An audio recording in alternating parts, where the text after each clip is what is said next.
আমি তুলা রাশি বা লগ্নের ক্ষেত্রে বলি, সেটা হচ্ছে আপনাদের ক্ষেত্রে শুক্র এবং মঙ্গল দুটো গ্রহ দীর্ঘদিন ধরে পীড়িত হয়েছিল। তো 31শে মে শুক্রদেব কিন্তু অলরেডি রাশি পরিবর্তন করে শনি রাহুর প্রভাব মুক্ত হয়েছে এবং 7ই জুন মঙ্গল রাশি পরিবর্তন করে নিচস্থ ভাবকে কাটিয়ে ফেলবে।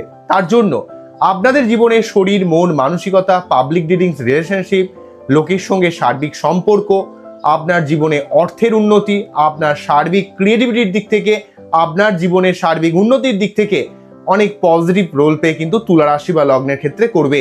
কেননা সেই যে শুক্রদেব 28শে জানুয়ারি থেকে মীন রাশির ঘরে প্রবেশ করে প্রথমে রাহুযুক্ত, তারপরে শনি রাহুযুক্ত, তারপর শুধুমাত্র শনিযুক্ত হয়ে যে নেগেটিভ অবস্থায় পড়েছিল সেই জায়গাটা কেটে যাচ্ছে এবং আপনাদের সপ্তমপতি মঙ্গল এখানে নিচস্থ প্রভাব কাটানোর জন্য মন মানসিকতার মধ্যে একটা স্ট্রংলি মেন্টালিটি কিন্তু ক্রিয়েট করবে।